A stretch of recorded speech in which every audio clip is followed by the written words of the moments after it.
আসসালামু আলাইকুম everyone, welcome back to my channel.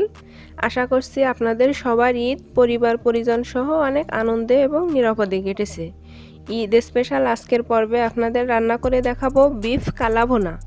ঈদের পরে রেসিপিটি শেয়ার করছি, তার কারণ হচ্ছে ঈদের পরে আমাদের ফ্যামিলি গেট টুগেদারগুলো হয়ে থাকে, তো আপনারা চাইলে সেই সব পার্টিতে এই রান্নাটা করতে পারেন। তাছাড়া আজকের রান্নায় আমি এমন কোনো মশলা ব্যবহার করব না যেগুলো সবসময় আমাদের ঘরে বা হাতের কাছে থাকে না। খুব সহজে এবং কম খরচে কিভাবে কালা ভুনা রান্না করা যায় আজকে সেটাই দেখাবো। রান্নাটা করার জন্য আমি 1 কেজি গরুর মাংস নিয়েছি। এখানে আমি হাড্ডি এবং চর্বি সহ মাংস নিয়েছি। মাংসটা আমি মাঝারি সাইজ করে কেটে ধুয়ে পরিষ্কার করে নিয়েছি। এখন এর মধ্যে আমি দিয়ে দিলাম হাফ কাপ পেঁয়াজ বাটা, দিয়ে দিলাম 1 টেবিল চামচ আদা বাটা,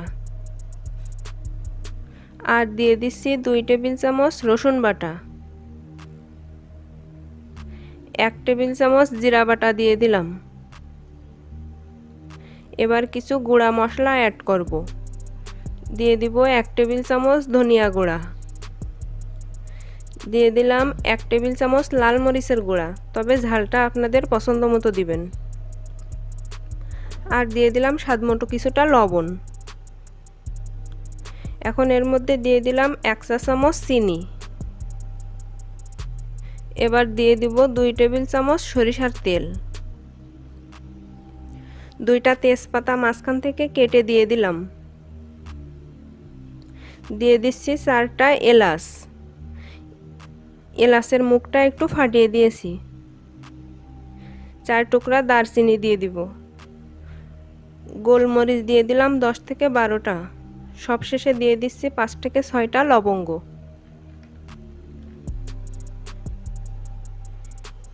এখন এই সব মশলা মাংসের গায়ে হাত দিয়ে খুব ভালো করে মেখে নিব।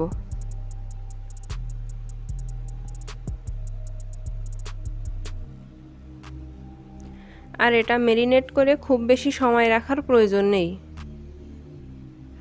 চুলায় একটা প্যান বসিয়ে দিলাম। এখন এর মধ্যে ম্যারিনেট করা মাংসগুলো দিয়ে দিচ্ছি।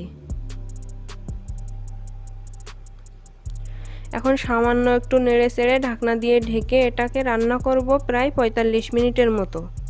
এই পর্যায়ে চুলার আঁচটা মিডিয়াম টু হাইতে রাখতে হবে।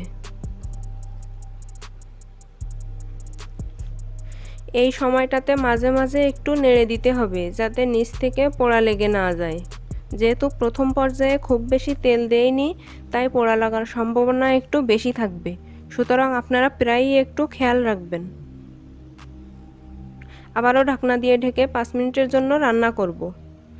দেখতেই পাচ্ছেন আমার মাংসের পানিটা সম্পূর্ণ টেনে গিয়েছে।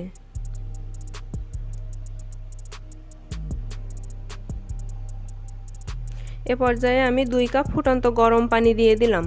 অবশ্যই গরম পানি ব্যবহার করবেন, তাহলে মাংসটা খুব তাড়াতাড়ি সিদ্ধ হয়ে যাবে।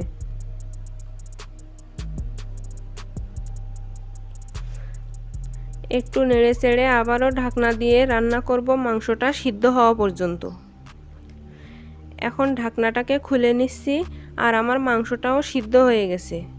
আমি এই মাঝে বেশ কয়েকবার ঢাকনাটা খুলে নেড়ে দিয়েছিলাম, আপনারাও খেয়াল রাখবেন। মাংসটা যখন সম্পূর্ণ সিদ্ধ হয়ে যাবে এবং এরকম একটু কষে আসবে, ওই পর্যায়ে মাংসটা নামিয়ে নিতে হবে।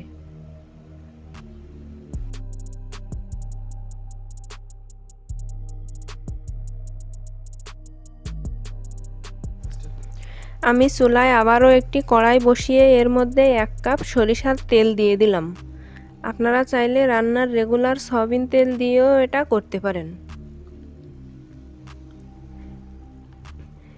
এখন এর মধ্যে দিয়ে দিচ্ছি 2 কাপ মিহি করে কাটা পেঁয়াজ কুচি। পেঁয়াজগুলোকে এখন ভেজে নিব বাদামি হওয়া পর্যন্ত। আমি এখানে সরিষার তেল ব্যবহার করেছি, সেই জন্য তেলটাতে এমন ফেনা হয়ে গেছে। আর খাঁটি সরিষার তেলে কিন্তু ফেনাটা একটু বেশিই হয়। পেঁয়াজ ভাজতে ভাজতে যখন এমন বাদামি কালার হয়ে আসবে, তখন এর মধ্যে আগে থেকে রান্না করা মাংসটা দিয়ে দিচ্ছি। চুলার আঁচটা কিন্তু এ পর্যায়ে একটু কমিয়ে রাখবেন, তা না হলে নিচ থেকে পোড়া লেগে যাওয়ার সম্ভাবনা আছে। সবগুলো মাংস নিয়ে 5 মিনিটের মতো কষিয়ে নিব।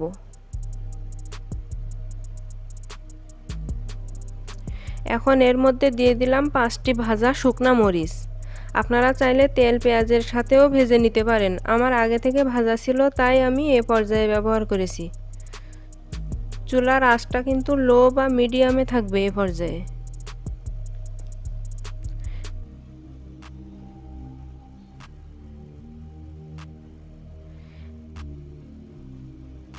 এখন যে পাত্রে মাংসটা ছিল তার মধ্যে আধা কাপ পরিমাণ পানি দিয়ে মশলাগুলোকে ধুয়ে নিয়ে এর মধ্যে দিয়ে দিচ্ছি।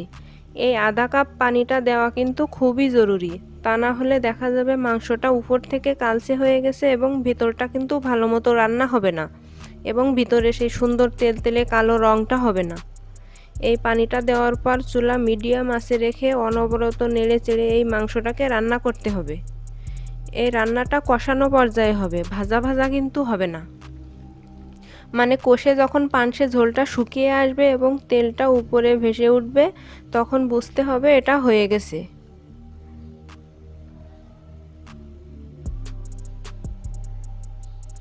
এখন আমি চুলাটা বন্ধ করে দিব। এবার মাংসটাকে সার্ভ করে নিব।